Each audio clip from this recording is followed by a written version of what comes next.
Oi, tá chovendo aí?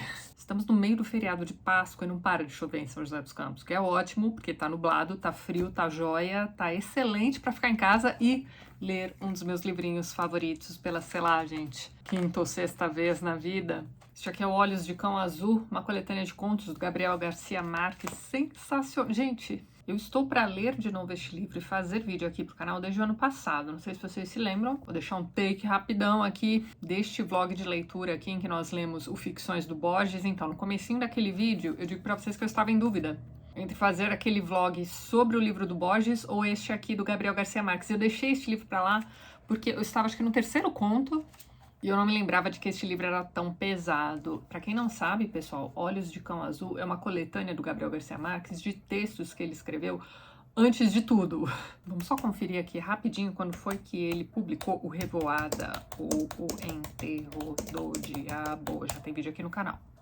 Ele publica este livro em 1955. Então, o Revoada ou Enterro do Diabo é o primeiro romance do Gabriel Garcia Marques. E é um livro de estreia tão espetacular que, pelo amor de Deus, vejam lá aquele vídeo, por favor, e leiam um livro. É uma história que se passa em Macondo também. Tem pelo menos um conto aqui neste livro que também se passa em Macondo, mas então, estes contos aqui foram escritos entre 1955. Só que estes contos estavam espalhados por aí. Ele publicou em jornais, revistas literárias, coisas do tipo. Eles só foram compilados neste voluminho aqui no começo dos anos 70. Ó, esta minha edição aqui indica que ele foi publicado pela primeira vez em 1974.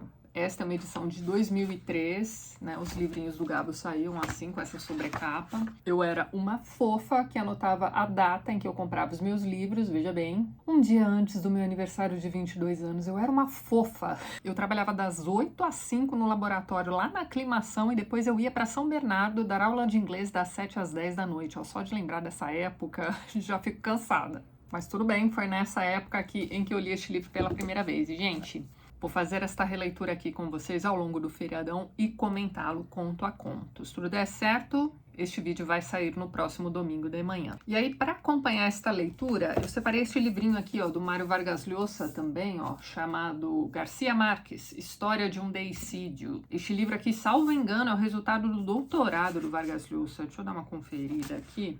É isso mesmo, ataque na orelha. Originalmente, a tese que rendeu a Vargas Llosa o doutorado da Universidad Complutense de Madrid.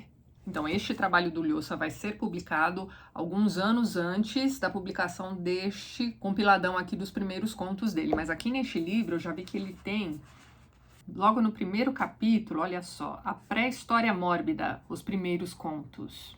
Lembra que eu falei para vocês que a maioria deste... Aliás, o livro todo, né, é sobre a morte? Então, nós vamos acompanhar aqui a releitura destes contos com os comentários do Vargas Llosa. Pessoal, esqueci de comentar uma coisa bem importante para este vlog aqui, que é o seguinte: eu não vou ficar me segurando para não dar nenhum tipo de spoiler, né? Eu não sei se dá para chamar algo que se conte a respeito do desenvolvimento desses contos de spoiler, porque eles são contos esquisitos, mas mesmo assim eu sugiro fortemente que você acompanhe a leitura desses contos com o seu livro também.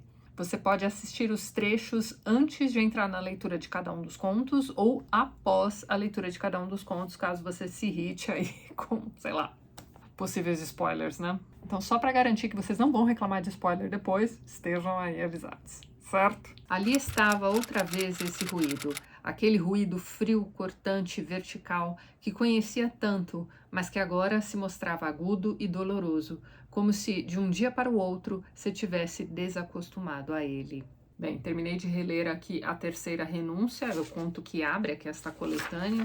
Esta minha edição aqui traz algumas ilustrações meio medonhas também, de uns ratinhos aqui, bom, enfim.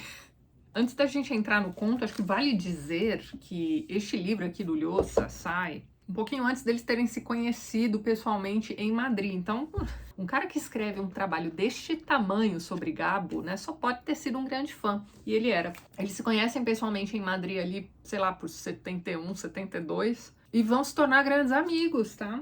Aquela coisa de um frequentar a casa do outro mesmo. Mas digamos que essa amizade dura pouco, né? A gente tem aí o registro de um belo dia em que Llosa encontra Gabriel Garcia Marques no cinema e dá-lhe um soco na cara. Soco bem dado, diga-se de passagem, tá? Mas vamos lá. Temos aí alguns problemas, tá? O Lhosa mesmo, quando questionado a respeito desta fase aqui, costuma responder algo do tipo, vamos deixar isso aí pros biógrafos. Pra mim, pelo menos, esse tipo de resposta soa como, olha só, não aguento mais esse assunto. Mas tudo bem, a gente sabe que um dos problemas que levaram a este soco tem a ver com este livrinho do Reinaldo Arenas aqui, ó. Na verdade, com a história toda que é contada aqui, tá? Se você ainda não viu este vídeo, faça o favor a si mesmo de vê-lo e procure ler este livro, tá? Tá esgotadaço aí há muito tempo. Boa sorte na sua busca, mas vai valer a pena, tá? Além de pequenos probleminhas envolvendo aí leves diferenças de ideologia, nós temos aí também alguns problemas de ordem pessoal, tá? Há quem diga que Gabriel Garcia Marques teria se intrometido na vida do casal Lhosa e Patrícia. A mim, pelo menos, esses entreveros particulares aí da vidinha entre quatro parentes das pessoas não me interessa muito não, mas entenda que isso aqui foi publicado antes dele ter conhecido seu grande ídolo e, enfim. Hoje em dia, quando você vê Lhosa falando de Gabriel Garcia Marques, o que ele faz é aquele velho exercício de separar autor da obra, continua achando os livros maravilhosos. E depois de ter lido aquele livro do Reinaldo Arenas, é o exercício que eu tento fazer. Aliás, faço com certo gosto, porque este livro aqui permanece sendo um dos meus favoritos. Continuo achando Crônica de uma Morte Anunciada um livro perfeito. Já tem vídeo aqui no canal também. A Revoada, meu Deus do céu, que livro de estreia. 100 Anos de Solidão é um dos meus livros favoritos da vida. Não é um livro perfeito, mas é quase. E tantas outras contribuições aí que Gabriel Garcia Marques faz para o nosso imaginário, não é mesmo? Eu gosto, entendo que não gosta e é isso aí, mas tá. Então, eu comecei a leitura aqui do capítulo do Lhosa sobre estes primeiros contos e tem algumas coisas interessantes aqui, ó. Por exemplo, ele começa o texto assim, ó. Garcia Marques contou o que lhe ocorria quando estava começando a escrever, lá por 47, época em que era estudante de Direito e diligente leitor de Kafka. Isso aqui é importante. Isso aqui é o Gabo falando, ó. Sempre tinha diante de mim o problema dos temas. Sentia-me obrigada a procurar o conto para poder escrevê-lo. Aí vem o Lhosa, ó. Essa frase fornece a chave da dezena de contos escritos entre 47 e 52 que constituem sua pré-história literária. Só pra gente já tirar o elefante da sala, o Lhosa não gostava desses primeiros contos, tá? Olha o que ele vai dizer. Embora de interesse literário mínimo, esses contos são curiosos retratos da vida emocional e cultural do adolescente. Mais pra frente, olha só, escreveu 10 contos que nunca reuniria em livros. De novo, este livro aqui foi publicado em 1971 e este livro aqui sai em 74. Então, realmente, o Lhosa fez um trabalho aqui de recuperar estes contos. Curiosamente, aqui ele vai comentar um ponto que não está aqui.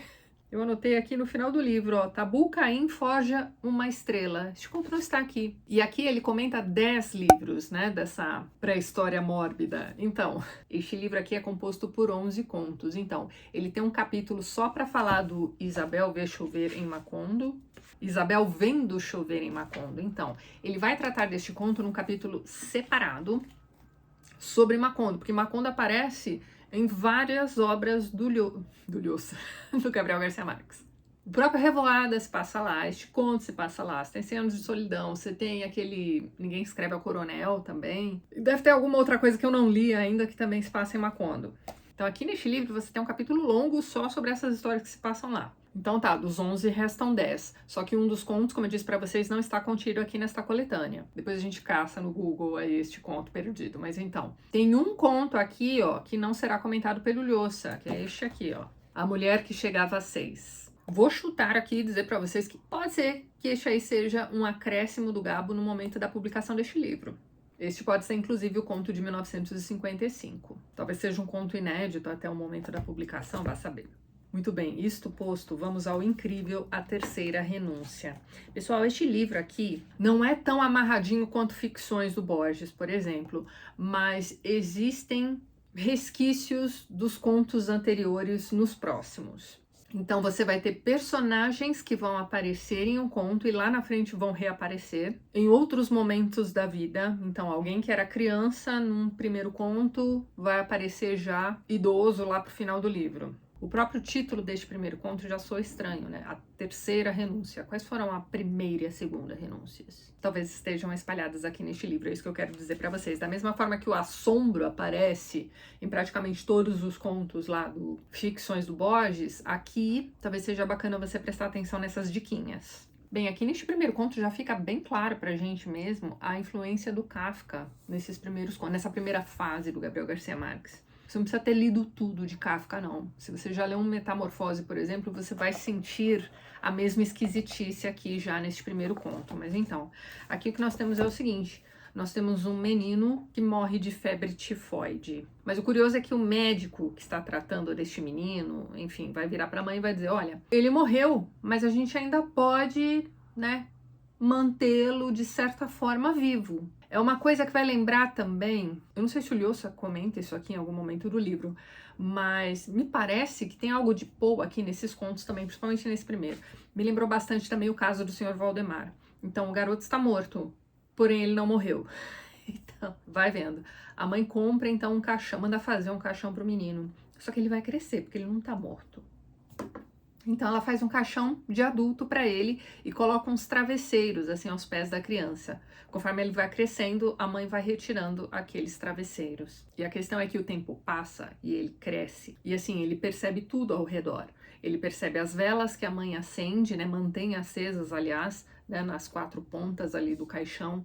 Existe um cuidado com o conforto daquela criança, né? Um cabelo que precisa ser cortado, algo assim. Ele está envelhecendo lá dentro daquele caixão. Quando ele chega aos 25 anos de idade, ele morre de verdade. E aí ele morre de verdade, mas ele ainda está consciente. Então ele começa a sentir o exalar dos próprios cheiros pútridos. É um negócio assim. Ele está apodrecendo em vida. É isso que está acontecendo com ele dentro daquele caixão. E ele sabe que a qualquer momento ele precisará ser enterrado. Então é um conto sobre o desespero dessa mente que continua viva e alerta dentro de um corpo morto. Você pode entender isso aí como uma alegoria para 1000 coisas. Da mesma forma que aquele cara, ao acordar e se entender como um inseto asqueroso, também é uma alegoria para 1000 coisas. A questão é que é a esquisitice deste conto aqui que conta como a experiência de leitura. Então, durante a leitura deste conto, você se coloca dentro daquele caixão como aquele morto que ainda está vivo e que tem medo de ser enterrado vivo. O conto começa com ele ouvindo uns zunidos, sei lá, a gente já imagina uma mosca chata sobrevoando ali a cabeça do garoto. E ele não pode se livrar daquela mosca porque ele está morto. Aí no meio da noite surgem ratos, ele vai sentir os ratos roerem a própria carne. Gente... Agora, olha essa frase final do conto. Estará, porém, já tão resignado a morrer que talvez morra de resignação.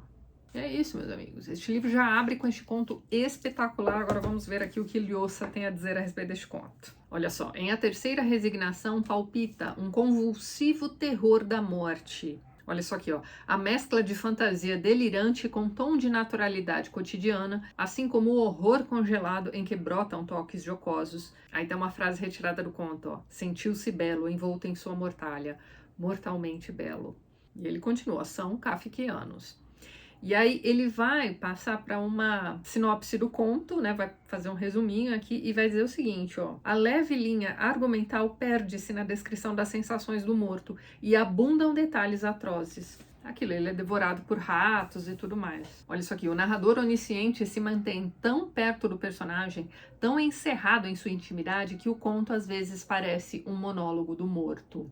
E isso aproxima o leitor da história também. É aquilo que eu falei para vocês, a gente se sente dentro daquele caixão. Só que aí, olha só, um dos poucos méritos do texto é a impecável coerência no ponto de vista espacial, pouco frequente em autor iniciante. Perceba que ele não gosta muito desse conto, mas tá. Daqui a pouco eu volto então para comentar A Outra Costela da Morte. Sem saber por que, despertou sobressaltado. Um acre cheiro a violeta e a formaldeído vinha, vigoroso e livre, do outro quarto, confundir-se com os aromas de flores recém-abertas que o jardim amanhecente enviava. Procurou acalmar-se, recobrar aquele ânimo que bruscamente perdera no sonho. Devia ser já madrugada, porque fora, na horta, começara a cantar o esguicho entre os legumes e o céu era azul pela janela aberta. Examinou de novo o sombrio quarto, tratando de compreender aquele despertar brusco esperado. Tinha a impressão, a certeza física de que alguém entrara enquanto ele dormia. Então, este segundo conto, toda vez que eu releio este livro, eu fico com a mesma impressão. É o conto mais pesado, principalmente para quem tem irmãos. E eu imagino que deve ser mais pesado ainda para quem tem irmão gêmeo. Então, obviamente, essa aqui é uma história a respeito de 2 irmãos gêmeos. Um deles acabou de falecer. O que nós temos aqui é um sono pesado. Sabe aquele sono da tarde esquisito? A gente acorda meio moído. É aquele sono que muitas vezes você... Né, aquela soneca que você tira porque o corpo já não aguenta mais, mas ao acordar, imediatamente você não se sente descansado. É esse tipo de sono aqui que me passa, né? Esse tipo de impressão que me passa essa história. Então esse rapaz acorda e aos poucos ele vai relembrando. Poxa, meu irmão morreu. Como esses cheiros aqui de formaldeído e cheiro forte de flores vêm do quarto ao lado, a gente entende que o velório foi no quarto ao lado. E aí, aos poucos, a gente vai entendendo. Esse rapaz teve um tumor, morreu agonizando, uma coisa horrível. E aí, ele foi enterrado. E nós temos esse irmão que sobrevive com aquela certa culpa, né, de quem sobrevive a um irmão gêmeo, que eu imagino que deva ser bem pesado, realmente. Neste sono esquisito que ele tem, ele vai sonhar... Sonho maluco mesmo, né? Muitas vezes a gente sonha essas coisas que não tem absolutamente nada a ver, né? Fica uma coisa assim meio psicodélica, meio sei lá, teatro do absurdo. Ele sonha que ele tá fazendo uma viagem de trem e aí ele vê num outro vagão o irmão dele, vestido de mulher. Mas dali a pouco a cena corta, ele já olha pro próprio pé e enxerga um tumor em um dos dedos do pé. Então ele tenta arrancar, né, com a própria unha mesmo, aquele tumor. Bom, quem gosta de analisar sonho, tem um prato cheio aqui neste conto. Mas então, você vai vendo que é essa coisa realmente de, né, ter uma metade sua que morreu. E este irmão gêmeo, como não poderia deixar de ser, vai funcionar aqui neste conto como um seu duplo, né? Então, seu duplo não existe mais. O curioso aqui é que a gente encontra esse rapaz num momento de grande confusão, né, pós-perda desse irmão gêmeo. E ele vai imaginar o corpo do irmão apodrecendo sozinho lá no túmulo. Mas por um momento ele vai chegar à conclusão de que, pera lá, não, meu irmão morreu, então ele está congelado no tempo e eu vou continuar. Então se ele está congelado no tempo, quem está apodrecendo sou eu. Olha essa frase aqui, ó. Entre ele e sua tumba só se interpunha sua própria morte. Aqui nós temos uma questão de resignação também, que nós já vimos no primeiro conto. Ó, resignado, ouviu a gota grossa, pesada, perfeita, que golpeava no outro mundo, no mundo equivocado e absurdo dos animais racionais. Então, assim, ele entende que o irmão dele, morto e descansando naquele túmulo, tá melhor do que ele. Olha só, uma vida melhor, mais larga e menos cheia de fenômenos idiotas como o amor, como a digestão e o ser gêmeo. Ele entende que o irmão está livre de tudo isso, ó, desses fenômenos idiotas, né? Enquanto ele está condenado a continuar. Gente, esse conto aqui é impressionante também. Mas é um conto muito pesado. Eu terminei essa releitura, deve ter uma meia hora e ainda tô sentindo uma nuvenzinha negra, assim, sabe, pairando. Tem um detalhe interessante aqui nesse conto também, que é a retomada da cor azul, né? Já tá ali, né, no título do livro. Olhos de Cão Azul. Este aqui, inclusive, é o meu conto favorito deste livro. É o meu conto favorito do Gabriel Garcia Marques. Mas então, o azul está na capa do livro e o azul retoma aqui, ó, reaparece aqui em diversos momentos. Olha só, isso aqui está na descrição do sonho dele, ó. Depositou-o cuidadosamente em uma caixinha azul. E aí, ele mesmo se pergunta, olha só, vê-se as cores no sonho? A cor azul vai aparecer aqui em diversos momentos e mais pro final do conto ele vai dizer isso aqui, ó. Esse aqui é aquele momento em que ele começa a pensar que não, meu irmão tá congelado no tempo, né? Eu é que vou apodrecer em vida. E aí ele pensa isso aqui, ó. Não seria possível, assim mesmo, que o irmão sepultado continuasse incorruptível enquanto a podridão invadia o vivo com seus polvos azuis? Aí eu não sei se vai dar pra vocês verem, mas tem uma anotaçãozinha aqui, ó, da Tatiana de 22 anos, escrito aqui, ó. Qual é a da cor azul? Aí mais pra baixo tem mais um grifo meu aqui daquela época, ó. Uma substância azul o cobria por inteiro. Quase 20 anos depois estou eu aqui de novo. Qual é a da cor azul? Se a gente for pensar naquela simbologia, né? Vamos pegar aqui o dicionário de símbolos. Pessoal, para ler Borges, para ler Garcia Marques, ó, é bacana vocês terem um dicionáriozinho deste aqui, ó. Existe uma edição nova, tá, deste livro. Vou deixar a capinha aqui ao lado, eu vou deixar na descrição do vídeo também. Eu recomendo um dicionário de símbolos para vocês. Este aqui, inclusive, na edição nova também, no meu vídeo sobre as ruínas circulares do Borges. Vamos ver aqui se a gente encontra. O que é que pode ser essa cor azul aqui? Que assim a gente descobre qual é a da cor azul. Azul é a mais profunda das cores. Nele, o olhar mergulha sem encontrar qualquer obstáculo, perdendo-se até o infinito, como diante de uma perpétua fuga da cor. O azul é a mais material das cores. A natureza se apresenta geralmente feito apenas de transparência, de vazio acumulado, vazio de ar, vazio de água, vazio do cristal ou do diamante. O vazio é exato, puro e frio. O azul é a cor mais fria das cores e, em valor absoluto, a mais pura, à exceção do vazio total do branco neutro. O conjunto de suas aplicações simbólicas depende dessas qualidades fundamentais. Eu vou precisar mastigar isso aqui que eu acabei de ler. Talvez você também queira voltar aqui nesta definição de azul. Olha isso aqui, ó. Segundo Kandinsky, a profundidade do verde dá uma impressão de repouso terreno e de contentamento consigo mesmo, ao passo que a profundidade do azul tem uma gravidade solene, supraterrena. Essa gravidade evoca a ideia da morte. Achamos. As paredes das necrópoles egípcias, sobre as quais se destacavam, em ocre e vermelho, as cenas dos julgamentos das almas, eram geralmente revestidas de um reboco azul claro. Sensacional, pessoal. Vou deixar este livro aqui em cima da mesa, talvez a gente precise dele mais pra frente. Vamos ver o que Lhosa tem a dizer a respeito da outra costela da morte, hein? Vamos lá. A outra costela da morte começa com um sonho surrealista. Na verdade, não é bem no início. Talvez ele tenha lido uma outra versão deste conto, tá, pessoal? Mas ele vai dizer aqui que o conto começa com aquele sonho no trem, em que ele vê o irmão vestido de mulher e arranca o próprio tumor do pé. Então, ele vai dar essa descrição aqui, ó. Aí ele diz, ó, só o começo do conto é tão pitoresco, e não picaresco.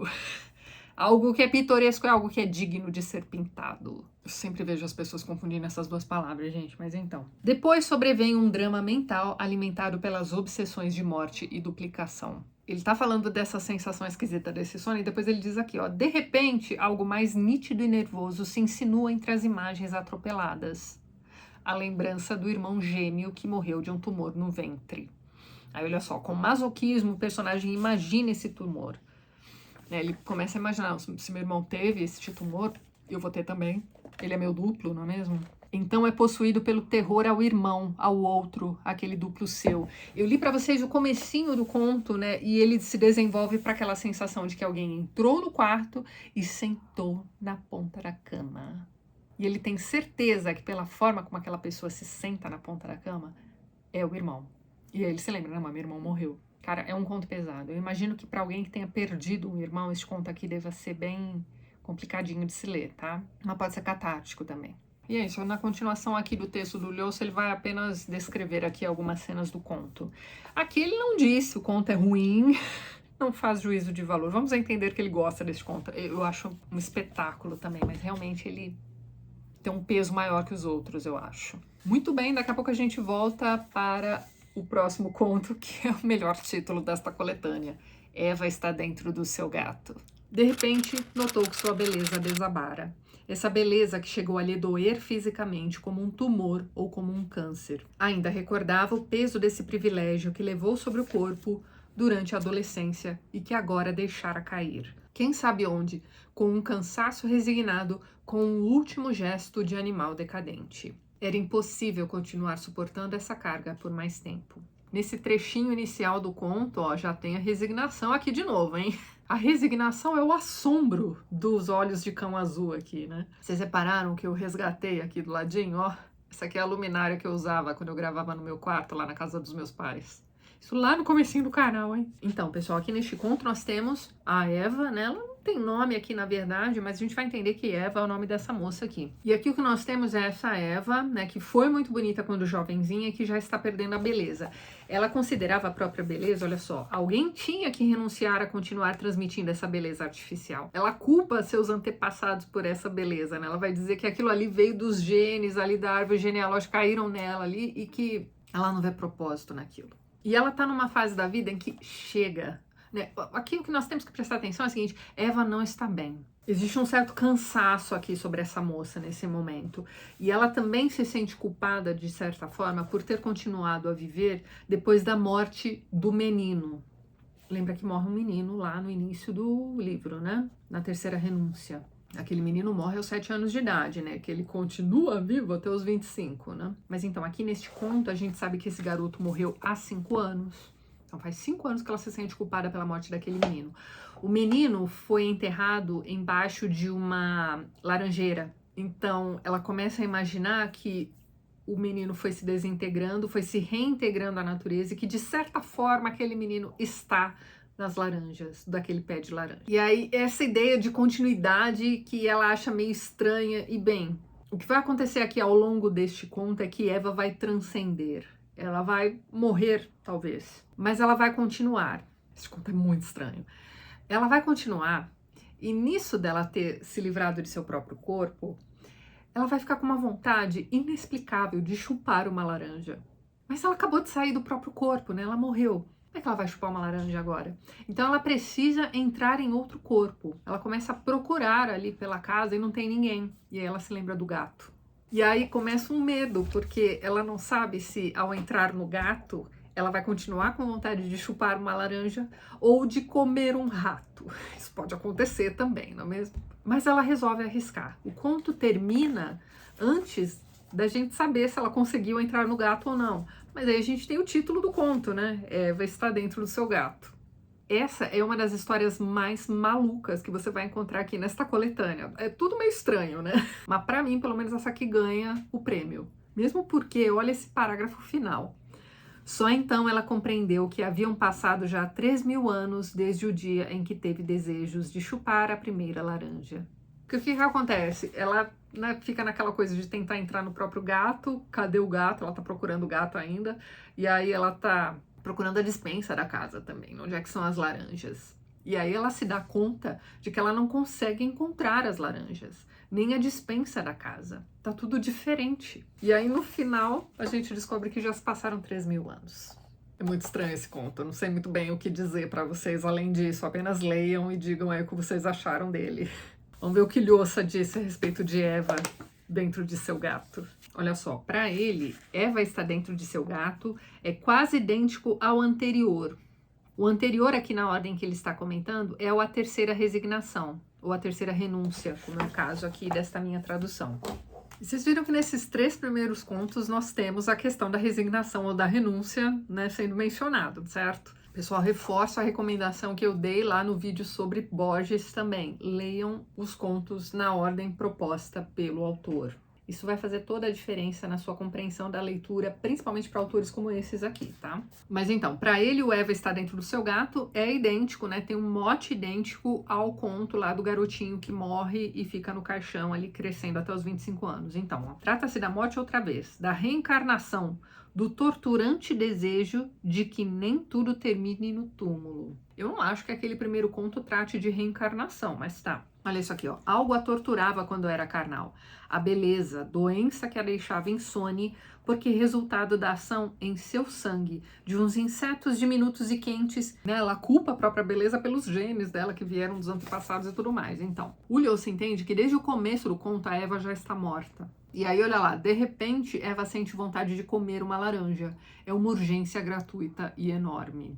Na verdade, não é exatamente gratuita. Ela se lembra de que aquele menino morreu 5 anos antes e foi enterrado embaixo ali daquela laranjeira. De novo, a gente não tem como saber se o Lhosa teve acesso aqui a uma outra versão desses contos. Quando ela tenta localizar o animal, né, o gato, descobre que ele já não existe. Então, o gato é a primeira coisa que ela procura e não encontra. Dali a pouco ela procura dispensa, não encontra. Então, assim, é uma sucessão. Olha só aqui, ó, a história é contada com meticulosa angústia. É um conto, assim, bem... Olha só, há outro cadáver, uma criança que morreu e cuja lembrança é uma tortura suplementar para Eva.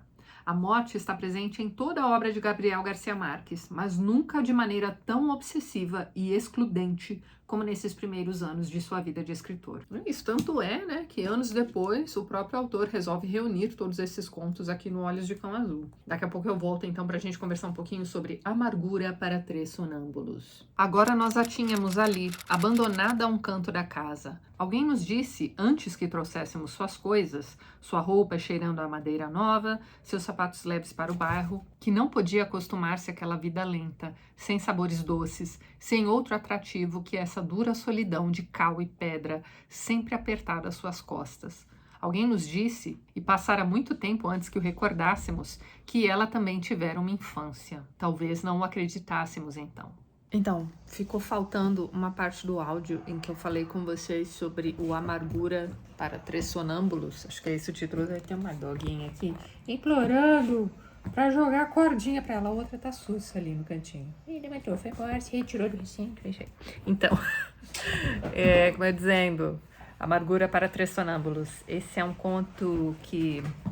Não sei... Sentindo uma certa dificuldade de falar sobre esse conto hoje, não sei porque. Ó quem voltou aqui. Meu Deus do céu, tem que jogar 1000 vezes essa cordinha. Ou não. Olha só, eu preciso ter a coisa na minha mão para poder jogar para você. Você compreende? Então, continuar aqui então a nossa conversinha sobre esses contos. Agora eu terminei a releitura de Amargura para Três Sonâmbulos. Este é um dos contos mais tristes que você vai encontrar aqui nessa coletânea. O que nós temos aqui é esse narrador coletivo, né? São essas três pessoas, os três sonâmbulos. Por que eles são sonâmbulos? A gente não tem nenhuma evidência aqui que nos mostre que esses narradores sejam sonâmbulos, a não ser do próprio título do conto. E o que nós temos aqui é o seguinte: eles observam uma pessoa, né? Eles vão descrever o que está acontecendo com essa pessoa agora. Logo no início do conto, né, como vocês puderam ver, eu li aí o trechinho inicial para vocês, a gente descobre que essa pessoa que eles estão observando é essa menina que sofre um acidente, né? Ela cai de uma janela de um sobrado e fica totalmente machucada. Ela nunca mais foi a mesma, né? Então você tem aqui, por exemplo, acostumou-se, porém, a viver em uma só dimensão, com uma linha reta, talvez porque seus vícios ou suas virtudes não pudessem ser vistos de perfil. E eles ficam indo e vindo no tempo, né? Contando o que aconteceu e o que está acontecendo agora, né? Tem um momento em que é dito o seguinte, ó: alguém nos disse que estava morta. Então você tem aqui, mais uma vez, aquela situação de morte em vida, que a gente viu lá no primeiro conto, por exemplo. Então, existem essas pessoas que estão cuidando dessa menina, que não ficou exatamente catatônica, porque algumas coisas ela ainda diz. Então, por exemplo, ela avisa a essas três pessoas, né, esses três observadores, que ela não vai mais sorrir. Então, um belo dia ela simplesmente vira para eles e diz o seguinte, ó: não voltarei a sorrir. E aí, a partir daquilo, os dias vão se seguindo e eles vão esperando que ela diga algo como, por exemplo, agora eu não vou mais ouvir, agora eu não vou mais ver. E ela vai perdendo essas capacidades e vai se tornando realmente ali um cadáver ainda em vida. Quando ela ainda dizia alguma coisa, né, nós temos aqui, ó: uma vez nos disse que vira o grilo dentro da lua do espelho, mergulhado, submerso na sólida transparência, e que atravessara a superfície de cristal para alcançá-lo. Quando vocês estiverem lendo este livro, marquem essa passagem, porque ela vai aparecer em um conto lá para frente de novo. Bom, mas é isso, é um conto a respeito de uma família. Esses três sonâmbulos provavelmente são irmãos dela, não tem como a gente saber exatamente quem sejam, né? Mas eles têm muito medo de perder aquela pessoa, ao mesmo tempo em que eles vão dizer aqui num dado momento que eles já não se lembram se ela teve uma infância. E lá no finalzinho do conto, né, o conto se encerra com essa frase aqui, ó: para acreditar que nascera nova.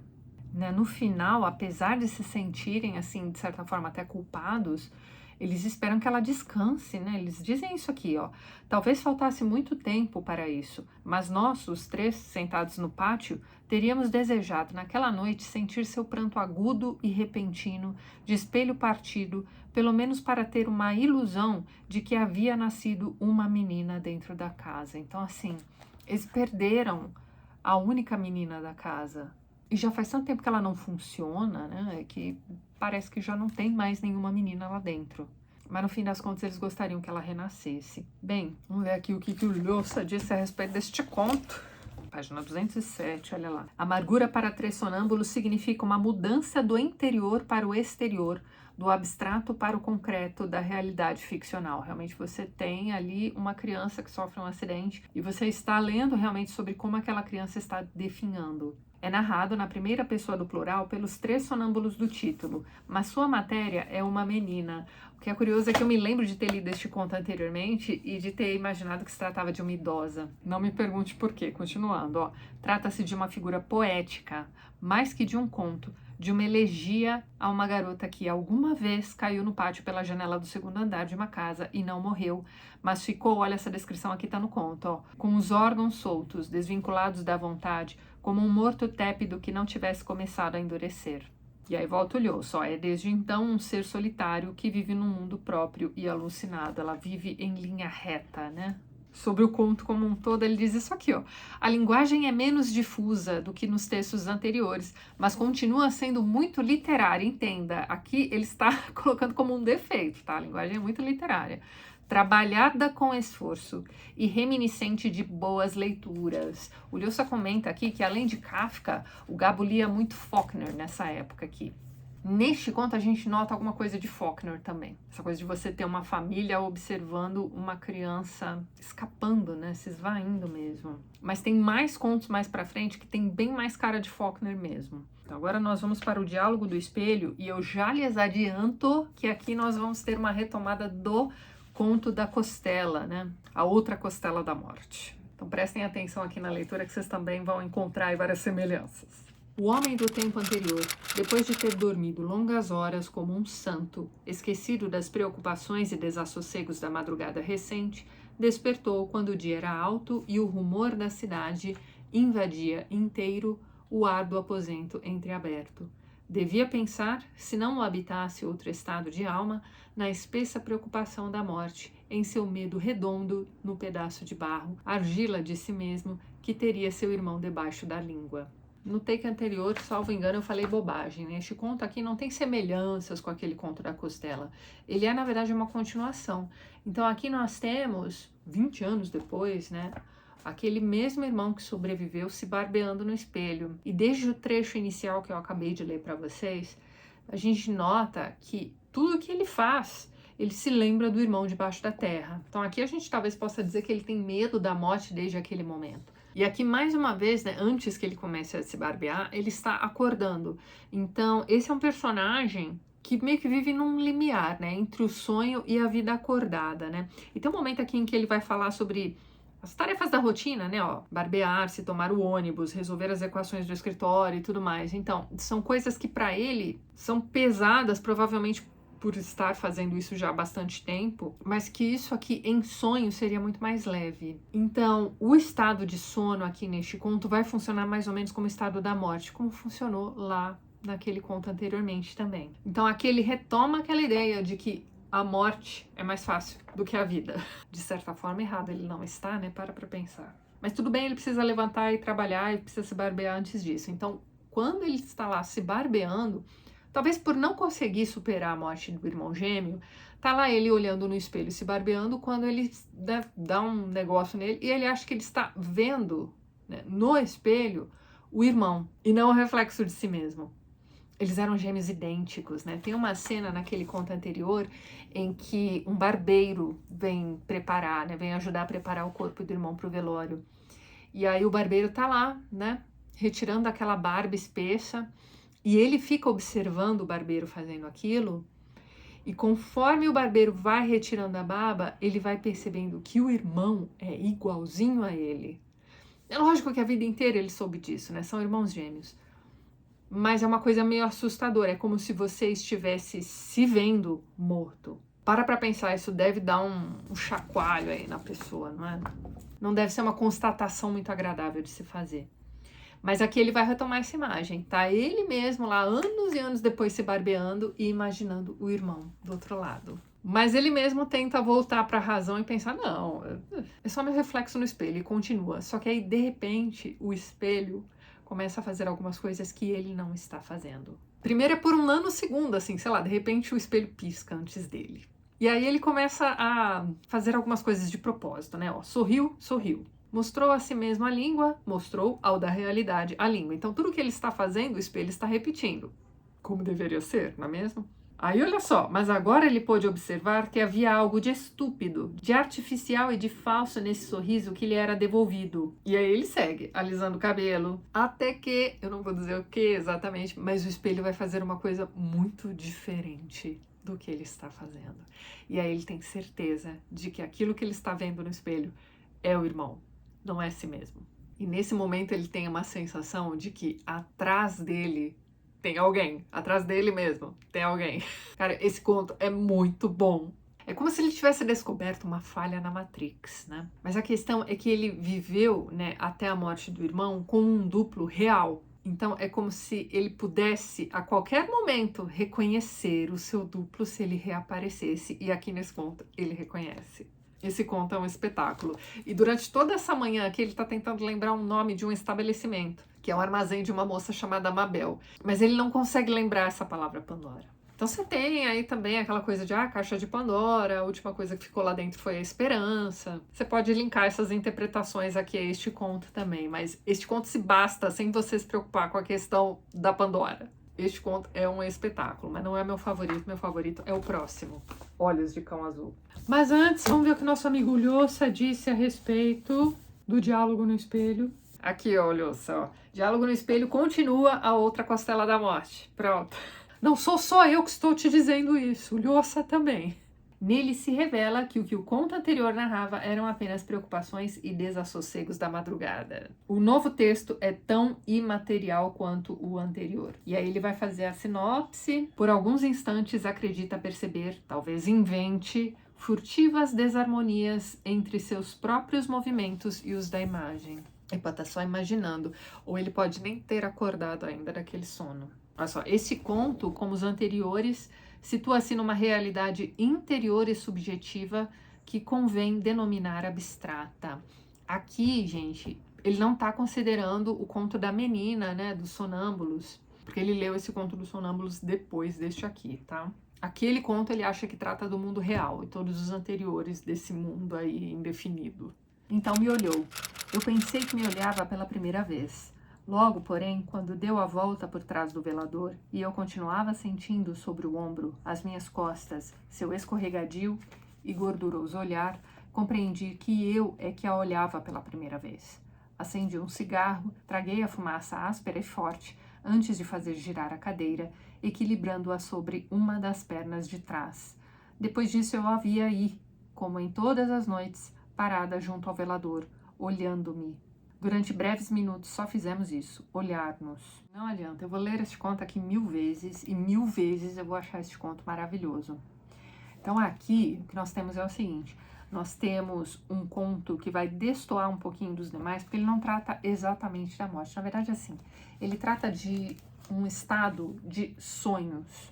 Mas como a gente não sabe exatamente se essas pessoas estão dizendo a verdade, porque se for um sonho, sonhos são malucos. A maioria deles não são lineares, você tem sempre, assim, uma sucessão de imagens cortadas. A gente sabe que é o cérebro tentando organizar tudo aquilo que foi vivido, que foi apreendido ao longo do dia. A gente sabe que o sono, de certa forma, é uma higiene do cérebro. Então, ele não precisa ter necessariamente uma história com começo, meio e fim. Aqui nós temos uma cena, e é dito pelos próprios personagens, né, os próprios narradores, que esta cena se repete todas as noites. Mas como é que eles podem saber que essa cena se repete todas as noites? Um deles, pelo menos, vai dizer que nunca se lembra do sonho no dia seguinte. Ele só se lembra que ele já viu aquela moça antes porque ele tem uma sensação. Ele olha para aquela moça, não, já a vi no dia anterior. E é ela quem vai dizer, não, isso aqui se repete todas as noites. E ao acordar eu procuro por você pela cidade inteira. Mas tudo bem, vamos ficar aqui só no que está no texto. Então tá. O texto nos apresenta um casal que só se encontra durante sonhos. Eles estão em um quarto, provavelmente um quarto de hotel. Você tem uma vela neste quarto, onde a moça aquece as mãos. E num dado momento aqui ao longo do conto, ela vai dizer assim, não, a gente tá num lugar frio, porque eu sinto frio, eu preciso aquecer minhas mãos aqui nessa vela. O que dá a entender que eles não vivem em um lugar frio, mas o sonho se dá num lugar frio. Para que eles tentem se encontrar no mundo real e saírem, né, desse mundo de sonhos também, ele tenta criar um código, né, que só vai ser compreendido por ela. E esse código é, na verdade, a descrição do olhar da moça. Só que ele vai fazer um twistzinho nessa descrição do olhar da moça. Ele vai dizer que ela tem olhos de cão. E aí, para ficar uma coisa que só eles entendam, ele vai jogar uma cor. É a cor azul. Qual é a da cor azul aqui neste texto, né? E você precisa voltar àquele trechinho em que a gente consultou o nosso dicionário de símbolos. Tem tudo a ver aqui com este conto também. Mas então, a frase é essa, o código dos dois é esse, olhos de cão azul. Só que no dia seguinte, ele mesmo que criou o código não se lembra. E ela se lembra. Então ela começa a escrever, né, vandalismo mesmo, tá? Cidade afora, esse código para ver se ele a encontra, né? Então ela fica meio obcecada com isso. Ela vai a um restaurante e pega a faca e escreve, né, na madeira da mesa mesmo ali, olhos de cão azul. Espalha papéis pela cidade também com essa frase escrita. Tem um momento em que ela entra numa farmácia, ela tá tão enlouquecida, tão obcecada com isso, que ela escreve no ladrilho do estabelecimento mesmo, olhos de cão azul. Ela entra, acho que no espelho de um bar, talvez, com batom vermelho, vai lá, escreve também. Ela espalha esses escritos pela cidade inteira e ela tá desesperada porque esse cara não a reconhece, né? Ele não reconhece essa frase. Ela espalha essa frase pela cidade num ato de desespero mesmo. Ela quer encontrar, ela está fazendo aquilo que eles combinaram. Mas ele vai dizer que, olha, não está dando certo, eu não estou te encontrando. Eles começam a duvidar se eles vivem na mesma cidade. Eles tentam entender onde é que eles estão. Naquele quarto em que eles estão, tem uma porta. E aí, neste dia em que eles estão sonhando, que nós estamos lendo, ele diz assim, não, vou abrir essa porta aqui para ver se eu reconheço onde nós estamos. E aí ela diz assim, não, você vai abrir essa porta e você vai ver uma mulher sonhando com outra coisa. Então, assim, não tem o que fazer. É uma situação desesperadora. E é uma situação em que ela tem consciência de que ela se lembra muito mais das coisas do que ele. Então, quando ela diz, não adianta você abrir essa porta, né? Porque tem tal coisa lá do outro lado. A impressão que dá é que eles já fizeram aquilo anteriormente e ele não se lembra. E não é que ele não se esforce no sonho. Você começa a pensar assim, tá, mas se eles estão sonhando, como é que ela pode ter tanta certeza de que ela o está procurando no mundo real mesmo? De que ela tá por aí escrevendo com o batom vermelho dela aí a frase cidade afora. Pode ser que ela também não se lembre do sonho. Aí olha só o final do conto, ó. E ela, num sorriso triste, que já era um sorriso de renúncia, olha a renúncia aqui de novo, diante do impossível e do inalcançável. Então, assim, no fim do sono, eles já estão percebendo uma certa claridade ali, incomodando os olhos, eles sabem que eles já vão acordar, então, assim, cara, dá um certo desespero ler esse conto aqui. Então, olha lá, ó, diante do impossível, do inalcançável, disse, apesar de tudo, você não recordará nada durante o dia. E voltou a pôr as mãos sobre o velador, com o semblante sombreado por uma névoa amarga. E ela vira para ele e diz isso aqui, ó, você é o único homem que ao acordar não recorda nada do que sonhou. E a gente sabe que isso é mentira, né? Muitas vezes a gente acorda, no meu caso, na maioria das noites, eu simplesmente não me lembro o que foi que eu sonhei. Mas é isso, você vai acompanhando o desespero dessas pessoas que sabem que a qualquer momento eles vão acordar, eles vão se perder. Se eles tivessem tanta certeza assim de que eles se reviriam na noite seguinte, esse desespero não seria tão latente aqui nessas páginas do conto. Mas eles tentam qualquer coisa para que ele se lembre daquele sonho, né? Virar o travesseiro. Olha só, se virássemos o travesseiro, voltaríamos a nos encontrar. Mas você, quando acordar, terá esquecido. A questão é que, de certa forma, ela tá pondo a culpa no rapaz, mas a gente não tem como saber. Porque essas reminiscências podem estar vindo de qualquer lugar. Eles podem ter se esbarrado na rua e um sonhado com o outro no fim do dia, entendeu? E esse conto dá uma sensação esquisita. Este é um conto que funciona melhor lido à noite. Recomendo que vocês façam mesmo. Capaz até de vocês sonharem alguma coisa bem esquisita aqui depois de ter lido antes de dormir. Mas então, até o ambiente deixa um negócio amargo na gente, assim. É um quarto escuro, super simples. Aquelas duas pessoas estão ali dentro. Eles estão pensando juntos ali no que fazer para que eles se lembrem um do outro no dia seguinte. Tem aquela vela num canto, o quarto é frio. Então, assim, talvez eles já estejam mortos, né? Aí a gente se lembra de que lá no último círculo do inferno, lá onde fica Lúcifer mesmo, e todos os traidores e tudo mais, então, aquele círculo do inferno é gelado. E talvez essa coisa do sonho repetido, né? Todas as noites eles se revêem naquele mesmo quarto, com aquela mesma vela, aquele mesmo frio e tudo mais. Então, talvez eles estejam no inferno da repetição. Por isso esse conto é e não é sobre morte ao mesmo tempo. Eu diria que, como ele está nesta coletânea, eles estão mortos. Ih, mexi a câmera. Então, vamos ver aqui o que é que o Lhasa tem a dizer a respeito do meu conto favorito. Ó. Ele vai comparar este conto a um conto do Sartre, chamado Heróstrato. Mas só pelo mote mesmo, olha só. Lembra um conto do Sartre pela situação inicial. Uma mulher que se despe num quarto diante de um homem que a observa e este exclama: sempre quis te ver assim, como o couro da barriga cheio de orifícios redondos. Isso é dito aqui no conto. É outra imagem horrível. Porque se a gente parar para pensar que eles estão mortos mesmo, talvez ele tenha matado a moça com essas facadas aqui na barriga. Então prestem atenção nesse detalhe aqui, ó. Vou achar aqui certinho a citação do conto. Ah, me lembrei de um outro detalhe aqui também, ó. Eu a vi caminhar até a penteadeira, aparecer na lua cheia do espelho, olhando-me agora ao fim de uma ida e volta de luz matemática. Aqui, ó, a lua cheia do espelho. Lembra que a garotinha acidentada do conto dos sonâmbulos tem um dia que vira para eles e diz isso: eu vi um grilo na lua do espelho. Olha aqui a lua cheia do espelho aparecendo de novo. Olha essa frase aqui, ó. Era o frio que me dava a certeza de minha solidão. Aqui a gente pode lembrar também que em um sonho Todas as pessoas que aparecem nos seus sonhos são você mesmo. Aqui, ó, tá na página 82 desta edição. Sempre quis ver você assim, com a pele da barriga cheia de furos fundos, como se os tivessem feito a pau. E aí, olha só.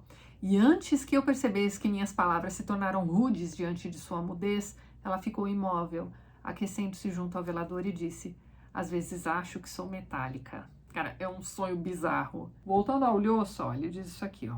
A mulher tenta encontrar na vida real aquele amigo ou amante de sua vida onírica, mas a busca é inútil, pois o narrador é o único homem que, ao despertar, não se lembra de nada do que sonhou. O conto ainda é mais complicado e dúbio. A mulher está procurando de fato o narrador na realidade, olha aí, ó. Se é um sonho, como é que a gente sabe se ela está dizendo a verdade, né? Isso ele sabe porque ela lhe conta em seus encontros oníricos, mas poderia ocorrer que o que ela acredita fazer quando está acordada seria algo que também sonha, que também ela, quando acordada, esqueça o que sonhou. Aí, olha isso aqui. Apesar do engenhoso argumento, esse é o menos bem escrito e de estrutura mais indecisa de todos os contos iniciais de Gabriel Garcia Marques. Que isso, Lhasa? Como é que a gente vai ser amigo assim? Poxa, o menos bem escrito de estrutura mais indecisa. That's just your opinion, dude. Bom, agora só lhe resta ler o conto e descobrir se ele também vai ser um dos contos mais incríveis que você já leu na vida, como é pra mim. Ou se você concorda com o Lhasa, olha lá.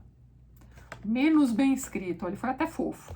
Eu acho esse conto maravilhoso, ele deixa um clima na sua cabeça, assim, conforme você vai lendo e ao terminar a leitura também, eu acho ele incrível. E esses detalhes que deixam o conto medo... Gente, só leiam, depois vocês me contem o que vocês acharam. Daqui a pouco a gente volta com a mulher que chega às 6 e aí não teremos Lhasa, porque ele não leu este conto. A porta de vai e vem se abriu.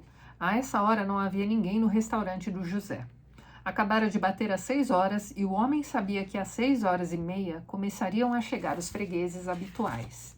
Tão conservador e regular era sua clientela que não acabara o relógio de dar a sexta badalada quando uma mulher entrou, como todos os dias a essa hora, e se sentou sem dizer nada no alto banco giratório. Trazia um cigarro sem acender, apertado entre os lábios. Bom, pessoal, este conto aqui talvez tenha a trama mais simples e é também um dos contos mais impressionantes que você vai ler aqui neste livro. Porque ele é simples, mas ele não te diz o que aconteceu. Você vai entender o que aconteceu, mesmo que não seja dito aqui, porque tem várias dicas. Então você tem essa moça que sempre às 6 horas da tarde vai a esse estabelecimento. Ela nunca tem dinheiro para pagar pelo prato que ela consome. Mas o dono do restaurante, né, o José, tem um certo interesse por essa moça. Ele vai dizer num dado momento aqui que ele a ama. De certa forma, ele se apieda dela, enfim, ele sempre serve ali o mesmo bife, enfim. Aos poucos a gente vai entendendo que ela é uma moça de vida fácil, né? E com isso, o autor quer dizer que ela é uma prostituta e que algo deu muito errado naquele dia. Então, o José já começa a desconfiar do cliente que ela teve naquela tarde. E ela quer muito que ele preste atenção no fato de que ela chegou às 15:06. Apesar do narrador dizer isso aqui, ó. Não acabara o relógio de dar a sexta badalada quando uma mulher entrou, como todos os dias a essa hora. Ela chegou no horário de sempre. Mas ela quer muito convencer o José de que ela chegou às 15:06.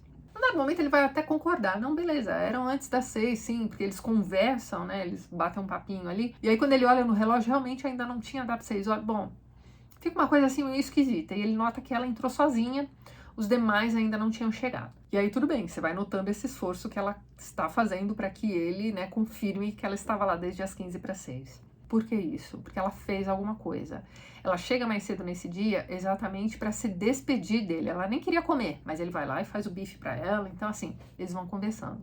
Só que nada é dito. Ele desconfia e nós desconfiamos também que algo deu muito errado. Mas ele mesmo não diz o que ele acha que ela fez. E ela tá lá dizendo que ela vai sumir, que ela vai mudar de vida e tudo mais. Então, assim, ela fez alguma coisa. E pouco antes dela ir embora, ela vira pra ele e diz assim, olha só, me dá mais 15 minutos. Com isso, ela tá querendo dizer pra ele o seguinte, olha só, eu não cheguei aqui às 15:06, eu cheguei aqui às 5:30. Só pra garantir. E é isso. Não é dito aqui neste conto que o que ela quer do José é um cúmplice, né? Alguém pra dizer assim, não, ela esteve aqui às 5:30. Já tô aqui, eu mesmo fiz o bife pra ela, entendeu? Porque ela fez alguma coisa Então, este conto é mais sobre o que não é dito do que sobre aquilo que eles conversam. É quase um diálogo inteiro aqui o conto. Você não tem tantas descrições. É um texto bem interessante. Vale a pena a leitura, gente. Amanhã, então, eu volto pra gente continuar conversando. E o primeiro conto do dia será este aqui, ó. Nabu, o negro que fez esperar os santos. Santos ou os anjos? Os anjos. Este aqui é o conto que mais me faz lembrar Faulkner. Mas amanhã cedinho eu faço a releitura e comento com vocês direitinho, certo? Nabu estava de bruços sobre a grama morta. Sentia o cheiro de urina de estábulo roçando seu corpo. Sentia na pele cinza e brilhante o rescaldo tíbio dos últimos cavalos. Mas não sentia a pele, não sentia nada. Era como se houvesse adormecido com o último golpe da ferradura na testa e agora não tivesse mais que esse único sentido. Bom dia, pessoal. Agora são exatamente, vamos lá, ó, 5h27 da manhã. Ainda dá tempo de eu comentar aqui com vocês pelo menos um conto antes de descer para fazer os meus exercícios, não é mesmo? Então agora a gente vai conversar sobre o Nabu, o negro que fez esperar os anjos. Então, este aqui é aquele conto que eu comentei com vocês, que me lembra bem mais Faulkner do que qualquer outro aqui desta coletânea. Então aqui a gente acompanha o Nabu no início da história, né? É um garoto, ele é uma criança mesmo. E aí o pessoal dessa fazenda aqui onde ele vive e trabalha pede para ele escovar um cavalo. E aí tá ele lá indo, né, todo faceiro, com seu pente, né, pentear o cavalo. Só que ele leva um coice desse cavalo. E aqui você tem uma narrativa meio Bendy do Som e a Fúria. Então você não sabe exatamente em que ponto da história você está. Este garoto fica com sequelas por conta deste acidente. Mas dá-se a entender aqui que ele passou alguns dias caído ali no estábulo, ninguém deu falta dele. Enfim, o garoto nunca mais foi o mesmo, e aí os adultos resolvem que seria uma excelente ideia trancá-lo em um quartinho. Mas ele não vai ficar só trancado, ele vai ficar trancado e acorrentado pelas mãos e pelos pés. O tempo passa, tá? Anos e anos vão passar aqui nessa história, e eles só sabem que o Nabu continua vivo porque a comida que eles colocam lá dentro daquele quarto através de uma portinha desaparece. Ou seja, ele está vivo e se alimentando ali dentro. Aí você pode pensar mil coisas. Poxa, podem ser ratos, né, que estão ali se alimentando. Esse garoto já deve estar morto lá há muito tempo. Como é que ele faz para pegar a comida se ele está acorrentado pelos pés e pelas mãos? Essa dúvida sempre me vem à mente quando eu pego esse conto para ler. Enfim, talvez ele esteja sentado mais ou menos perto ali da portinhola, né? Vai saber. Bem, outra incumbência do Nabu, além de pentear os cavalos, era trocar o disco da vitrola para uma menina que também, a filha dos donos aí dessa fazenda, que também tinha um problema psicológico sério. Ela não falava, ela mal se movia, talvez seja a garota lá do conto dos Três Sonâmbulos. Só que aqui nesta história, muitos anos já se passaram, sei lá, uns 20, até que um dia alguém vem chamar o Nabu, né? Ele ouve uma voz ali dentro do seu quartinho, e ele reconhece aquela voz como sendo a do negro que tocava saxofone na praça todos os sábados. Perceba que tem muitos elementos aqui neste conto que fazem com que o leitor entenda que o Gabriel Garcia Marques aqui quis emular o Faulkner, tá? Então, alguns elementos nos remetem ao sul dos Estados Unidos. Então, esta voz que ele reconhece vai dizer para ele, olha só, a gente tá te esperando pro coro. E aí ele começa a responder, né, dentro da cabeça dele mesmo, né? Mas eu não tenho como ir, né? Tô preso aqui, né? Como é que eu vou pro coro? Mas antes mesmo disso, a primeira coisa que ele pensa é, eu preciso escovar o cavalo. Eu perdi o pente. Até que chega um momento em que essa voz vai dizer assim pra ele, então tá bom. Se o que tá faltando para você me acompanhar até o coro é encontrar esse pente, vai procurar. E aí ele se solta e consegue sair daquele quarto. Só que ele tá tão bestializado pelas condições em que ele viveu que ele sai arrastando tudo dentro daquela casa. Ele arromba aquela porta, né, que o trancava, quase carrega a menina, que já é uma moça, né, e a única palavra que ela dizia era o nome dele, né, era Nabu. E assim que ele abre a porta, ficou 20 anos, sei lá, totalmente muda. E assim que ele abre a porta e sai naquele furor, ela o reconhece e diz seu nome novamente. Então, assim, é um conto bem estranho. Ele não é dos meus favoritos. E por estar inserido em uma coletânea de contos sobre a morte, a gente entende o quê? Que ele tá só procurando aquele pente. Caso ele encontre aquele pente, ele pode descansar. Então, é como se ele precisasse cumprir esta última tarefa para poder descansar de fato. É um conto interessante. Lê-se esse conto mais fácil do que Faulkner. É só um recorte, né, da história desta pessoa e, assim, é um conto meio revoltante, você parar pra pensar. Vamos ver o que Lhasa tem a dizer a respeito de Nabu. Bom, ele já havia elogiado, né? Anteriormente. Ele já começa o trecho do texto assim, ó. Mais digno de nota é Nabo, no qual, como em Amargura para Três Sonâmbulos, há um ser poético e marginal, uma criatura muda que não pode andar, que não reconhece ninguém, uma menina morta e solitária que ouviu um gramofone. Aqui, ó, é o mais faulkneriano dos contos, e não só pela forma, mas também pela matéria. Parece situado no Deep South, entre três semi-escravizados, fazendas com cavalos, meninas aristocratas com servidão negra e bandas de saxofonistas nas praças. É isso aí. Agora, sobre a composição do conto mesmo, olha o que ele diz, ó. O leitor atento está começando a ser escritor. Ao passar do abstrato para o concreto, do mental ao vital, está mostrando uma aptidão cada vez maior para contar uma história de maneira convincente. Aqui eu também não concordo com o Lhasa, não. Para mim, ele não está começando a ser escritor, não. Para mim, ele está emulando o Faulkner. Que não é demérito nenhum, entenda. Próximo conto é este aqui, ó. Alguém desarruma estas rosas. Como é domingo e deixou de chover, penso levar um ramo de rosas ao meu túmulo. Rosas vermelhas e brancas, das que ela cultiva para arranjar altares e coroas. Amanhã esteve entristecida por este inverno taciturno e surpreendedor, que me fez recordar a colina, onde a gente do povoado abandona seus mortos. Para não perder o costume, vamos dar uma voltinha no parque e conversar um pouquinho sobre um dos contos aqui, ó. Eu tirei a jacket, ó, o livro tá prejudicado já. Mas então, a gente vai conversar sobre o conto Alguém Desarruma Essas Rosas. A primeira coisa que a gente tem que prestar atenção aqui neste conto é o título, né? Não é um pedido, né? Não é um alguém desarruma essas rosas, pelo amor de Deus. Não é isso. O que nós temos aqui é uma constatação. Alguém está desarrumando essas rosas. É isso que o título quer dizer. Então vamos lá. Aqui a gente acompanha a história de um menino fantasma que está sentado em uma cadeirinha num canto ali de um casarão totalmente abandonado há, sei lá, eu vou chutar 20 anos, agora não me recordo o número exato de anos, mas já faz muito tempo. Vou chutar 20 anos aí. A casa já estava meio arruinada, enfim, uma casa abandonada. E dali um tempo, e o tempo corre um pouco diferente para os mortos, né? Tem isso também, mas enfim, dali um tempo alguém volta para aquela casa. E aí nós temos uma senhora retornando àquele casarão abandonado, revitalizando o casarão de certa forma e vivendo ali e plantando rosas que ela vende ali, né? Então, deixa eu sentar aqui neste banquinho. Até um pouco de barro ali, vamos procurar outro banco melhor para sentar. Ó, achei um bacana ali, ó, embaixo daquela árvore. Vamos lá. Chegamos. Então, eu queria mostrar para vocês isso aqui, ó. Aqui, ó, ela cultiva as flores para arranjar altares e coroas. Então, ela usa essas flores para decorar igrejas e também, olha só, para fazer coroas. E naquele iniciozinho do conto que eu li para vocês, você tem esse menino pensando em levar algumas daquelas rosas da senhora para o próprio túmulo, né? Olha lá, onde repousa meu corpo de menino. Então aqui mais uma vez nós temos um menino morto, provavelmente é o menino do conto da Eva, talvez a própria Eva esteja voltando para este casarão abandonado aí, hein? Lembra que lá no final daquele conto ela diz qualquer coisa do tipo, não encontro mais nada aqui nesta casa, nada está no lugar, né? Só que para ela o tempo corre até mais rápido, né? Lá no final é dito que 3.000 anos se passaram.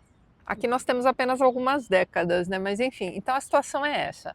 Essa senhora voltou a esta casa, este menino fantasma já não está mais sozinho, aparentemente eles eram amigos de infância, que é o mesmo grau de conhecimento, né, que a Eva tinha com aquele menino que morreu e foi enterrado embaixo da laranjeira.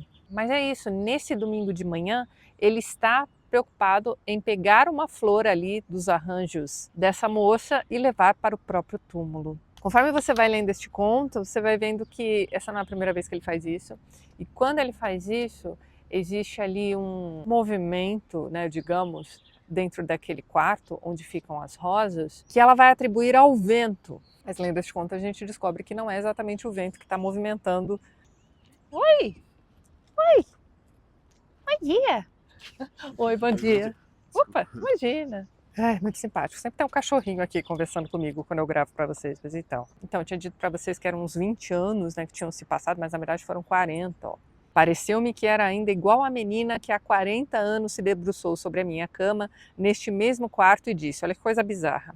Agora que lhe puseram os pauzinhos, está com os olhos abertos e duros. Era a mesma, como se não tivesse transcorrido o tempo desde aquela remota tarde de agosto em que as mulheres a trouxeram ao quarto e lhe mostraram o cadáver e lhe disseram: chore, era como um irmão seu. E ela se encostou à parede, chorando, obedecendo, ainda ensopada pela chuva. Eu acho que é a Eva do conto anterior mesmo. É isso, a próxima vez que você sentir um ventinho estranho, movimentando aí suas cortinas e desarrumando seus arranjos de flores, olha aí, pode muito bem ser um menino que está sentado num cantinho do seu quarto há 40 anos. De volta ao livro do Lhosa, ele elogia bastante este conto, né? Ele vai dizer isso aqui. Esse é o conto mais bem sucedido dos 10. E ele diz que este conto retoma uma imagem que já aparece lá no A Revoada, né? Ele diz isso aqui, ó. A imagem de um menino sentado numa cadeira esperando é a imagem motriz de A Revoada, como vimos, e é a situação em que o narrador neto permanece durante todo o romance. Se vocês ainda não leram este livro, eu recomendo, porque ele é bem curtinho também, e é uma, sei lá, gente, eu acho muito impressionante. É o livro de estreia do Gabo. Mas então, neste livro você acompanha o enterro do diabo. É o enterro do padrasto desse menino. Na verdade, o romance inteiro é praticamente todo o velório, né? Então, você tem esse menino num canto observando o desenrolar deste velório. Então, ele vai observando as pessoas que entram. Você tem também alguns flashbacks, mas, cara, é um livro bem impressionante. E aqui neste conto a gente tem essa imagem de novo, só que dessa vez é um menino morto. Isso não é uma prerrogativa do Gabriel Garcia Marques, né? Ele não foi o único escritor que reaproveitou temas utilizados em contos ou em novelas que ele escreveu na juventude, mais pra frente, né? Depois de já ter dominado a sua técnica de escrita. Isso é comum de se ver. E este é um livro bem interessante para quem gosta, né, do Gabriel Garcia Marques em geral, para pensar esses detalhezinhos, né? Então eu mesma, durante a releitura do Alguém Desarruma Estas Rosas, não me lembrei do menino da Revoada. Mas é isso, próximo conto, A Noite dos Alcaravões. De volta aqui, vamos à Noite dos Alcaravões. Então, eu tinha esquecido do quão pesadeloso é este conto. Na verdade, assim, todos são, né? É que isso aqui é um pouco mais esquisito do que o normal. Então, aqui você tem o seguinte, você tem esses 3 amigos, sempre 3, né? Que estavam ali na mesa de um bar, provavelmente do lado de fora, e aí perto da mesa deles tinha lá esses alcaravões. São aves que têm um canto diferente, assim, enfim, mas a regra é simples, ó, você não pode imitar o canto do alcaravão na cara de um alcaravão. Se você fizer isso, o alcaravão vai ficar nervoso e vai arrancar seus olhos. Como você tem esses amigos nessa mesa de bar, já meio bêbados, não é mesmo? Então eles resolvem imitar os alcaravões e batata. Os 3 vão ter seus olhos arrancados aí pelos alcaravões. Aqui estão eles. O curioso é que eles vão seguir a vida normalmente. Eles adquirem o hábito de andarem sempre de mãos dadas e eles andam por aí pedindo ajuda. Eles querem voltar para casa. Só que aí, pelo andar da narrativa, se percebe que já se passaram alguns dias. E essa história do que aconteceu com eles no bar já saiu até em jornal. Então, assim, tá todo mundo sabendo que aqueles 3 fizeram o que todo mundo sabia que não podia ser feito, que é imitar o canto dos alcaravões. E agora eles andam para cima e para baixo de mãos dadas, pedindo ajuda para voltar para casa. Até que eles entram no quarto de um menino. E o menino tá lá, sei lá, lendo gibi, alguma coisa do tipo. E aí ele pergunta, né, o que fazem aqui? E eles respondem, não sabemos, os alcaravões nos arrancaram os olhos. Só que num dado momento entra uma mulher nesse quarto. E ela pergunta assim pro menino, nossa, você tá falando sozinho? Não tem ninguém no quarto. Então, sei lá, esses 3 homens podem já estar mortos, né? Estão presos aí nesse limbo tentando voltar para casa. Outra coisa que é dita aqui também é que ninguém acredita nessa história dos alcaravões. Porque isso para a população geral é uma lenda. Olha o menino dizendo isso aqui para eles, ó. Se saio à rua e digo que são os homens a quem os alcaravões arrancaram os olhos, os meninos me atiram pedras. Todo mundo diz na rua que isso não pode acontecer. Então, o menino não aceita levar os 3 homens para casa porque ele vai ser motivo de chacota. Aí tudo bem, eles saem pela rua, né, continuam pedindo ajuda. Aí eles passam por um homem e vão dizer, ó, os alcaravões nos arrancaram os olhos. Aí o homem responde, ó, estes levam a sério os jornais. E é isso, me dá uma certa pena aqui este conto, porque ninguém vai conseguir ajudar esses homens. Primeiro, porque provavelmente eles nem existam mais, né? Aquela mulher, quando entra no quarto, pergunta pro menino porque ele tá falando sozinho. Ela não vê os homens cujos olhos foram arrancados por alcaravões. Isso aqui deve ser uma lenda, tipo Mulher de Branco, sabe? Mas esse é um conto bem esquisito. Vamos ver o que Lhosa disse a respeito deste conto. Olha só isso aqui, ó. Baseia-se numa crença popular da costa atlântica, a de que os alcaravões arrancam os olhos de quem imita seu canto. Aí ele faz o seguinte comentário, ó. Esse é o único dos 10 contos canibalizados por 100 anos de solidão. Como se Garcia Marques tivesse desejado ressaltar que só a partir desse texto começava realmente sua vida de suplantador de Deus. O que o Garcia faz aqui no título deste livro e aqui neste trechinho que eu acabei de ler para vocês é meio que tratar o Garcia Marques da mesma forma que o Harold Bloom trata o Shakespeare, né? Ó, o grande livro do Bloom sobre o Shakespeare se chama A Invenção do Humano. Quem é que inventa o humano, né? Quem é que cria o humano? É Deus, né? Também não sei se concordo muito com essa imagem criada pelo Lhosa, não, porque o Garcia Marques fica muito na área do realismo mágico, né? O Shakespeare não, o Shakespeare imita a vida e esfrega na tua cara, assim, naquelas peças que parecem que são comédias, parecem que são tragédias históricas, mas podem estar acontecendo aí no seu quintal.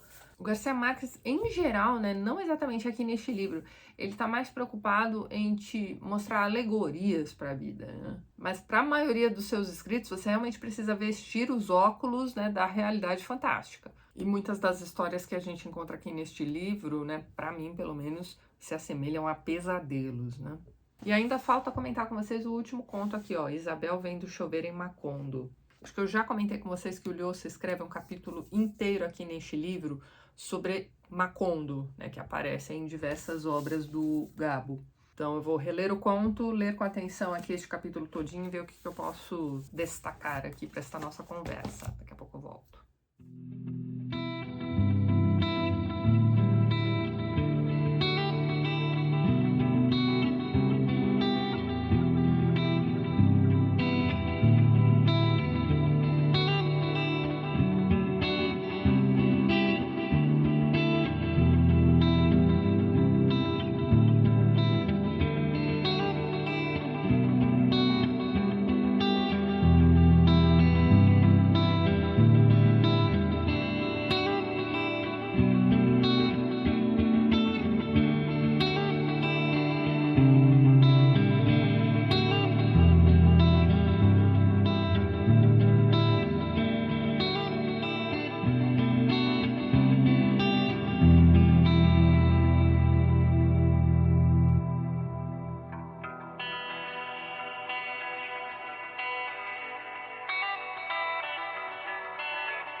O inverno precipitou-se em um domingo à saída da missa.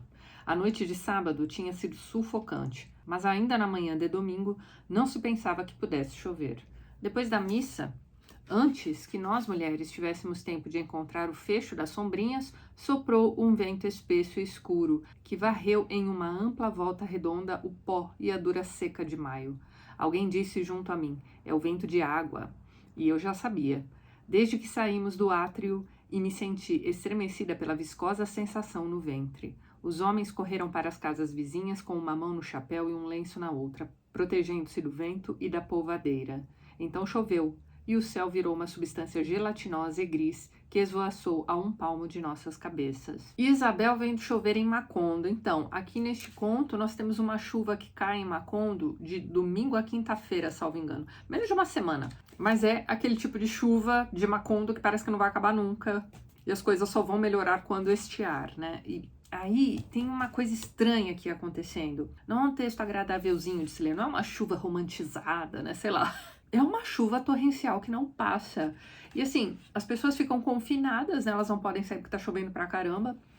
Tem um momento aqui em que aparece uma vaquinha num quintal ali de um vizinho, ninguém sabe de onde veio aquela vaca, mas a vaca tá lá, e a vaca está atolando, porque ninguém consegue sair para tirar a vaca de lá, e ela ficou parada de modo que as patinhas começaram a entrar naquela lama e, enfim, a vaca. O que está acontecendo com aquela vaca é mais ou menos o que está acontecendo com todo mundo aqui neste conto. Porque chega um momento em que é a Isabel, né, que vai contar aqui pra gente, né? O conto é sobre essa chuva, é ela quem está vendo chover em Macondo. Então, ela mesma começa a duvidar de que ela esteja viva. Tem um momento em que ela ouve alguém dizendo alguma coisa, ela olha para trás e acha que é o marido, mas o marido não está lá. E aí a gente começa a pensar, tá, mas esse marido morreu? Mas dali a pouco o Martim, né, que é o marido dela, aparece novamente. Então assim, as coisas vão ficando confusas. Tem um dia em que eles provavelmente vivem em um sobrado, ela desce as escadas e vê que alguém empurrou todos os móveis para um canto da casa. Então as cadeiras estão em cima da mesa, tá aquela bagunça ali e o chão, né, daquela sala ampla tá totalmente vazio. E ela pergunta, né, o que tá acontecendo? E aí alguém diz para ela, olha, a água já tá batendo no seu tornozelo. E é aí que ela nota que ela também já foi, né? Então assim, é uma cena que vai duplicar aquilo que tá acontecendo com a vaca lá fora. A água já subiu até os tornozelos dela se ela ficar parada ali. Então o que a gente tem aqui é quase uma imagem do purgatório mesmo. Mas aquilo que eu falei pra vocês, é uma chuva passageira. E a última frase é sensacional, ela termina assim, ó. Agora não me surpreenderia se me chamassem para assistir à missa do domingo passado.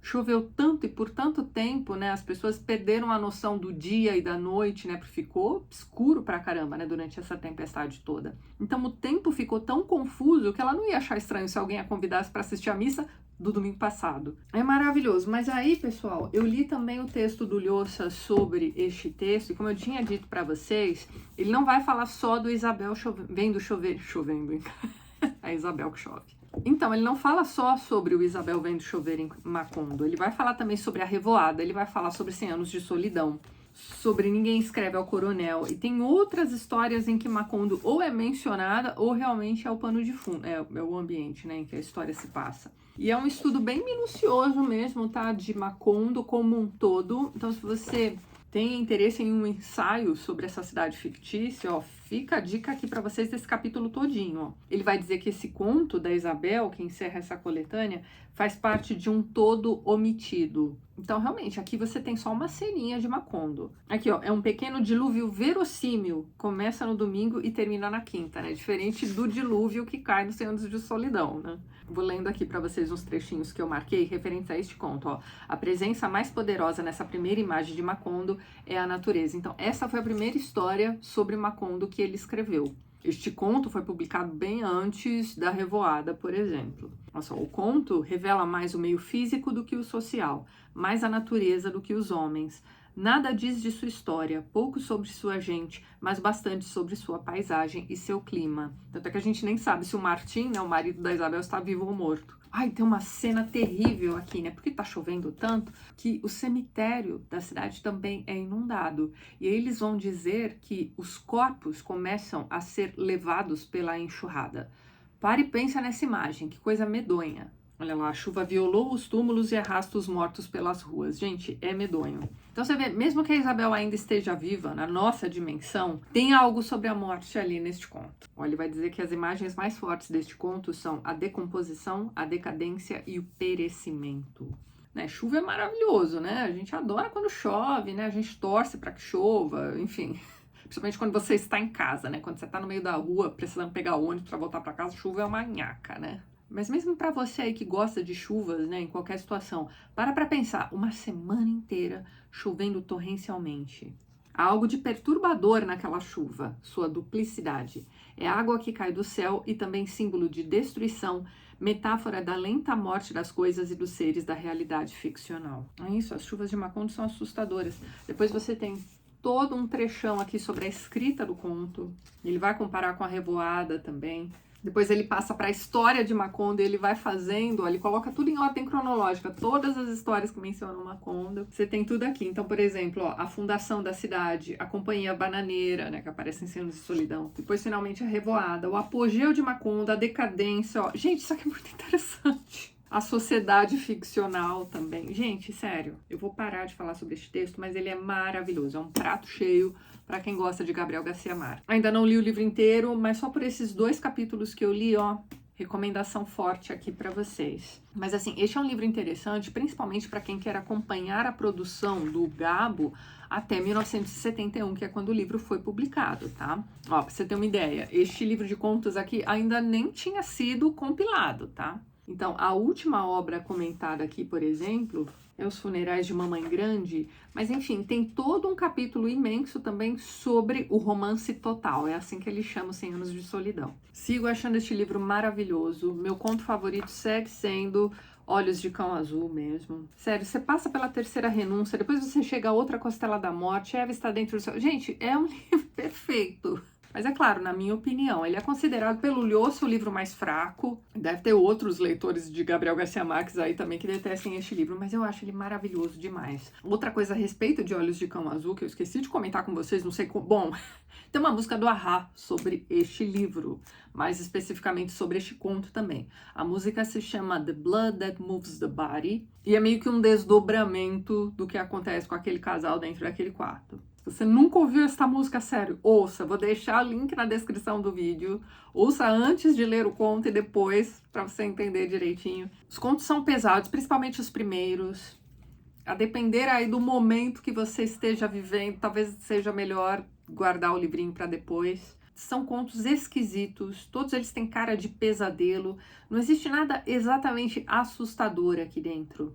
Você não vai ficar com medo dessas histórias, mas eles são estranhos. E eles também te causam um certo assombro. Livraço maravilhoso, não li inteiro, mas só por esses 2 capítulos que eu li, já fica aqui a recomendação forte deste livro do Lhosa também. E para acompanhar aí a sua leitura, recomendo fortemente ter em mãos também um dicionário de símbolos. Eu vou deixar o link para a edição mais nova deste dicionário aqui na descrição do vídeo para vocês. Estamos aqui com mais um livro de não ficção, né? Mais um trabalho aí de estudo literário do Lhosa, mas esse ano ainda a gente vai ler o Conversa no Catedral, hein? Salvo engano, em agosto, no nosso desafio de 12 livros para 2023. Ele tem um livro só sobre Os Miseráveis, eu converso com vocês sobre este livro na minha resenha sobre Os Miseráveis. Um livro só sobre Madame Bovary, mesma coisa. E ele tem um livro sensacional chamado A Verdade das Mentiras, em que ele coletou todas as suas resenhas publicadas em jornais e revistas. Recentemente a gente comentou um texto dele deste livro no meu vídeo sobre Um Dia na Vida de Ivan Denisovich, do Solzhenitsyn. E Gabriel Garcia Marques é um dos meus autores favoritos, não tem jeito, né? Tatiana desde 1981, separando autor de obra. Já temos vários vídeos sobre livros dele aqui no canal, vou deixar a playlist completinha na descrição do vídeo também. Então não deixem de ler Olhos de Cão Azul, a edição mais nova é bem diferente desta aqui, a capa. Acho que o tradutor é diferente também. Esta minha edição de 2003 foi traduzida por Remy Gorga Filho, mas seja lá em que edição for, vocês precisam entrar em contato com esse livro, que é maravilhoso. Depois vocês me contam o que vocês acharam, certo? E é isso então, pessoal. Eu vou ficando por aqui, mas antes gostaria de agradecer mais uma vez a todos os apoiadores do canal. Vocês estão vendo os nomes deles aqui ao lado e na descrição do vídeo você também encontra os links para os perfis literários do pessoal que apoia a TLT e que também produz conteúdo sobre livros aqui no YouTube e no Instagram. Caso você queira se tornar um apoiador do canal, já deixo aqui meu muito obrigada de coração. Dê uma olhadinha no primeiro link que eu vou deixar na descrição deste vídeo. E é isso então. A gente se vê nos próximos vídeos do canal. Um beijo grande e até mais.